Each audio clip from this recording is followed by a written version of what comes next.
Bonjour tout le monde, voici votre cours de révision sur les fonctions affines. On commence maintenant, c'est le premier cours de la semaine. Aujourd'hui, on fait les fonctions affines. Au prochain cours, on va les résoudre des systèmes d'équations. La fonction affine peut se présenter sous la forme d'une droite dans le plan cartésien. Sa règle, c'est f de x est égal à ax plus b. Que signifie chacun des paramètres qu'on retrouve ici? D'abord, f de x, c'est la variable dépendante. C'est le y de notre fonction. Et ce y-là va varier selon le x. Le x, c'est la variable indépendante. Le a est le taux de variation et le b est l'ordonnée à l'origine. Pour bien voir quelle est l'influence du taux de variation de l'ordonnée à l'origine sur une fonction affine, je vous ai préparé un cours sur GeoGebra. Vous allez bien comprendre quelle est l'influence du taux de variation et de l'ordonnée à l'origine sur une fonction. Donc ici, je vais commencer le tout à 0. Donc, si tout est à 0, notre fonction n'existe pas. Et donc, on n'a ni ordonnée à l'origine, ni taux de variation. On voit que la règle de la fonction, c'est f de x est égal à ax plus b. Le a vaut 0, le b vaut 0. Si je modifie le a, donc si je modifie le taux de variation, donc j'augmente le taux de variation. Ici, je vais l'augmenter jusqu'à 1.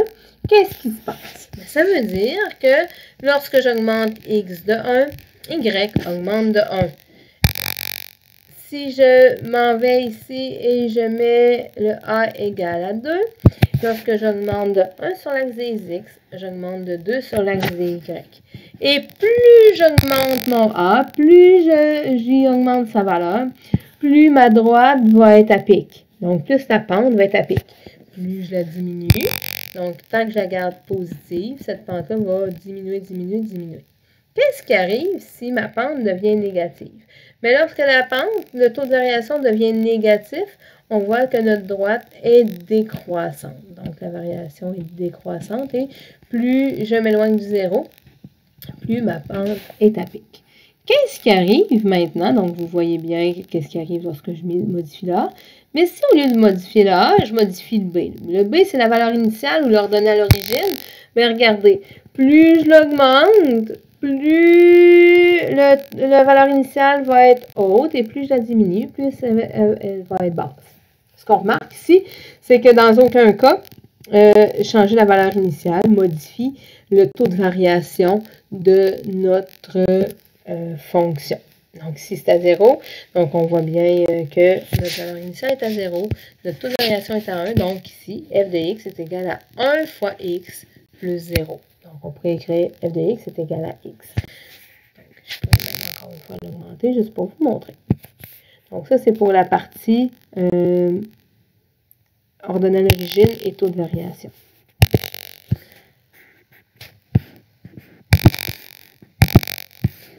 OK? Prochain, trouver la règle à l'aide de deux coordonnées. Maintenant que si je veux trouver la règle f de x est égal à ax plus b à l'aide de deux coordonnées, soit dans le graphique, soit dans une table de valeurs. On prend les coordonnées de deux points de la fonction. Ici, j'ai pris le point 2, 10 puis le point 4, 16. Le premier point 2, 10 sera mon x1, y1 et le deuxième point 4, 16 sera mon x2, y2. Comment je fais maintenant pour trouver le a? Ben, a est égal à y2 moins y1 sur x2 moins x1, qui est égal à 16 moins 10 sur 4 moins 2, qui nous donne 3. Donc, 3, c'est mon taux de variation. J'ai trouvé mon A. Maintenant, il me reste à trouver le B. Pour trouver le B, comment je m'y prends? Bien, j'ai besoin, encore une fois, de mon A et j'ai besoin d'une des deux coordonnées. Je vais prendre la coordonnée 2, 10 pour les besoins de la cause maintenant. Pour trouver ça, j'écris la règle générale de ma fonction. F de x est égal à ax plus b. Et la première des choses, c'est que je vais remplacer a par sa valeur, qui est 3. Ensuite de ça, je vais aller remplacer f de x et x par la valeur 2 et 10. Le 2 étant le x, le 10 étant le y. Donc, j'ai 10 est égal à 3 fois 2 plus b. Et là, maintenant, je dois isoler la valeur de b en faisant les opérations inverses. Donc, ça va me donner 10 est égal à 6 plus b. Et là, pour isoler B, ben, je vais faire 6 moins 6, puis 10 moins 6 de chaque côté, dans le fond. Ça va me donner 4 est égal à B. Pour une règle générale de la fonction, f de x est égal à 3x plus 4. Maintenant, si j'ai une situation, au lieu d'avoir 2 points, comment je fais pour trouver la règle de la fonction? Bien, pour trouver ça, je vais d'abord lire la situation avec vous. Arsène lit la description des tarifs d'un plombier. Il charge 45 $ pour se déplacer. Son tarif horaire est de 75 $ de l'heure. Ça veut dire que le plombier charge 75 $ par heure plus 45 $ pour se déplacer. On va se poser la première question. C'est quoi les variables dans cette situation-là?